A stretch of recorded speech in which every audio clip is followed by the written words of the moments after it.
CPM കേന്ദ്ര committee യോഗം ദില്ലിയിൽ അവസാനിച്ചു. സംഘടനാ റിപ്പോർട്ട് ഉൾപ്പെടെ പാർട്ടി കോൺഗ്രസിനായുള്ള എല്ലാ രേഖകൾക്കും അംഗീകാരം നൽകിയെന്ന് പ്രകാശ് കാരാട്ട്. പാർട്ടിയിൽ ആവശ്യത്തിന് നേതൃനിരയുണ്ടെന്നും Prakash Karat. Central Committee has discussed the report on organization and adopted it, finalized it. Now all the documents for the party congress are ready now. 75 regarding age or any relaxation, age factor, 75. അതിലൊന്നും മാറ്റില്ല. No change in that. അവർ പാർട്ടിയിൽ നിന്ന് retire ചെയ്യുന്നില്ല. They are only relieve from their position, but they will continue to work for the party. കൂടുതൽ വിവരങ്ങളുമായി ദില്ലിയിൽ നിന്ന് സിബി ചേരുന്നുണ്ട്. സിബി, ഇപ്പോൾ സിപിഎം കേന്ദ്ര കമ്മിറ്റി യോഗം ദില്ലിയിൽ അവസാനിച്ചിരിക്കുകയാണ്. അപ്പോൾ യോഗം അവസാനിക്കുമ്പോൾ സംഘടനാ റിപ്പോർട്ട് ഉൾപ്പെടെ പാർട്ടി കോൺഗ്രസിനായുള്ള എല്ലാ രേഖകൾക്കും അംഗീകാരം നൽകിയെന്ന് പ്രകാശ് കാരാട്ട് ഇപ്പോൾ പറയുകയാണ്. മാത്രമല്ല, പാർട്ടിയിൽ ആവശ്യത്തിന് നേതൃനിരയുണ്ടെന്നും പറയുന്നു. അതിനു പുറമേ തന്നെ ആരെയും പാർട്ടിയിൽ നിന്ന് പുറത്താക്കുന്നില്ല, സ്ഥാനങ്ങൾക്ക് മാത്രമാണ് മാറ്റമുണ്ടാകുന്നതെന്നും അദ്ദേഹം പറയുന്നു. എന്തൊക്കെയാണ് കൂടുതൽ വിവരങ്ങൾ? ശ്രീനിധ, 2 ദിവസമായി ദില്ലിയിൽ ചേർന്ന പാർട്ടിയുടെ കേന്ദ്ര കമ്മിറ്റി യോഗം ഇന്നിപ്പോൾ അവസാനിച്ചു. പ്രധാനമായും പാർട്ടി കോൺഗ്രസിന് വേണ്ടിയുള്ള സംഘടനാ റിപ്പോർട്ടും ആ റിപ്പോർട്ടുമുള്ള ഭേദഗതി എല്ലാം തന്നെയായിരുന്നു ചർച്ച ചെയ്തിരുന്നത്.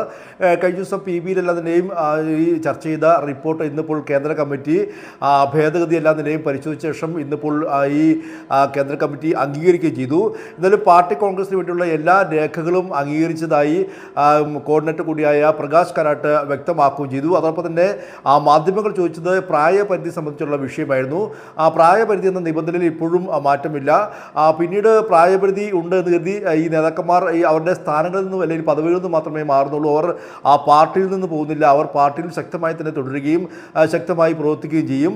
എന്തായാലും പുതിയ ആളുകൾക്ക് അവസരം ലഭിക്കുകയും ഒരു നേതൃനിര ഇല്ലാതാകുന്നില്ല എന്നും പ്രകാശ് കാരാട്ട് വ്യക്തമാക്കുകയും ചെയ്തു. എന്തായാലും പാർട്ടി കോൺഗ്രസിന് വേണ്ടിയുള്ള സംഘടനാ റിപ്പോർട്ടും ആ സംഘടനാ റിപ്പോർട്ട് തയ്യാറാക്കി അത് അംഗീകരിക്കുക എന്നുള്ളത് തന്നെയായിരുന്നു ഏറ്റവും പ്രധാനപ്പെട്ട അജണ്ട എന്ന് പറയുന്നത്. ഇനിയിപ്പോൾ ഏപ്രിൽ 2 മുതൽ 6 വരെ മധുരയിൽ നടക്കുന്ന പാർട്ടി കോൺഗ്രസിനായുള്ള സംഘടനാ റിപ്പോർട്ട് ഇതോടെ അതിന് അന്തിമ രൂപം നൽകിയെന്ന് തന്നെ നമുക്ക് പറയാം.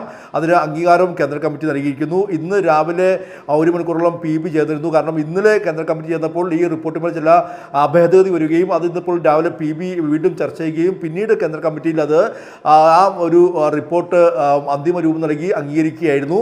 എന്തായാലും മറ്റു ചില കാര്യങ്ങൾ, അതായത് പ്രത്യേകിച്ച് ഡീലിമിറ്റേഷൻ അടക്കമുള്ള കാര്യങ്ങളിലും ചർച്ചകൾ നടന്നു. ഇതിൽ പ്രധാനമായും പാർട്ടിയുടെ ഒരു സ്റ്റാൻഡ് എന്ന് പറയുന്നത് ഈ ഒരു മണ്ഡല പുനർനിർണ്ണയം എന്ന് പറയുന്നത് അത് നടപ്പാക്കുമ്പോൾ അത് ആനുപാതികമായിരിക്കും. അതായത് ഉത്തരേന്ത്യൻ സംസ്ഥാനങ്ങളിൽ മണ്ഡല പുനർനിർണ്ണയം നടത്തുമ്പോൾ സീറ്റുകളുടെ ലോക്സഭാ സീറ്റുകളുടെ എണ്ണം വർദ്ധിച്ചാൽ അതിന് ആനുപാതികമായി അതേപോലെ തന്നെ ദക്ഷിണേന്ത്യൻ സംസ്ഥാനങ്ങളിലും ഈ ലോക്സഭാ സീറ്റുകളുടെ എണ്ണം വർദ്ധിക്കണം. അങ്ങനെ ആനുപാതികമായി മാത്രമേ എല്ലായിടത്തും ഒരേപോലെ ലോക്സഭാ സീറ്റുകളുടെ എണ്ണം വർദ്ധിക്കുന്ന ഒരു സാഹചര്യം ഉണ്ടായാൽ മാത്രമേ ഈ ഒരു മണ്ഡല പുനർനിർണ്ണയം നടത്താവൂ എന്ന് CPM ഇപ്പോൾ കേന്ദ്ര കമ്മിറ്റി തീരുമാനമെടുത്തിരിക്കുന്നു. മാത്രമല്ല, അതോടൊപ്പം തന്നെ ഈ അതല്ലെങ്കിൽ അങ്ങനെയല്ല എങ്കിൽ അടുത്ത 25 വർഷത്തേക്ക് ഈ ഒരു മണ്ഡല പുനർനിർണ്ണയ നീക്കം മരവിപ്പിക്കണം എന്നൊരു ആവശ്യം കൂടി കേന്ദ്ര കമ്മിറ്റി യോഗം മുന്നോട്ട് വെച്ചിട്ടുണ്ട്. എന്തായാലും ഇനിയും നിരവധി സുപ്രധാനമായ വിഷയങ്ങൾ, സമകാലീന വിഷയങ്ങളെല്ലാം തന്നെയും ചർച്ച ചെയ്തിട്ടുണ്ട്. ഇതിനെല്ലാം തന്നെയും കൃത്യമായ ഔദ്യോഗികമായ വാർത്താക്കുറിപ്പ് നമുക്ക് ലഭ്യമാകുന്നേ ഉള്ളൂ. എന്തായാലും ഇതിൽ ഏറ്റവും പ്രധാനപ്പെട്ട അജണ്ട എന്ന് പറയുന്നത് CPMൻ്റെ ഈ ഒരു സംഘടനാ റിപ്പോർട്ട് അംഗീകരിച്ചു എന്നുള്ളതാണ്. ഇനിയിപ്പോൾ പാർട്ടി കോൺഗ്രസിനുള്ള എല്ലാ രേഖകളും അംഗീകരിച്ചതായി കോർഡിനേറ്റർ കൂടിയായ പ്രകാശ് കാരാട്ട് വ്യക്തമാക്കി. ശ്രീനിധ, CPM കേന്ദ്ര കമ്മിറ്റി യോഗം ദില്ലിയിൽ അവസാനിച്ചു. സംഘടനാ റിപ്പോർട്ട് ഉൾപ്പെടെ പാർട്ടി കോൺഗ്രസിനായുള്ള എല്ലാ രേഖകൾക്കും അംഗീകാരം നൽകിയെന്ന് പ്രകാശ് കാരാട്ട് അറിയിച്ചു. മാത്രമല്ല, പാർട്ടിയിൽ ആവശ്യത്തിന് നേതൃനിരയുണ്ടെന്നും അദ്ദേഹം പറയുന്നു. അതിനു പുറമേ തന്നെ പാർട്ടിയിലെ പരിധിയിൽ മാറ്റമില്ലെങ്കിലും നിലവിൽ ആരും പാർട്ടിയിൽ നിന്ന് വിരമിക്കുന്നില്ല, സ്ഥാനമാനങ്ങൾക്ക് മാത്രമാണ് മാറ്റമുണ്ടാകുന്നത് എന്നാണ് പറയുന്നത്. ദില്ലിയിൽ നിന്ന് സിബിയാണ് വിവരങ്ങൾ നൽകിയത്.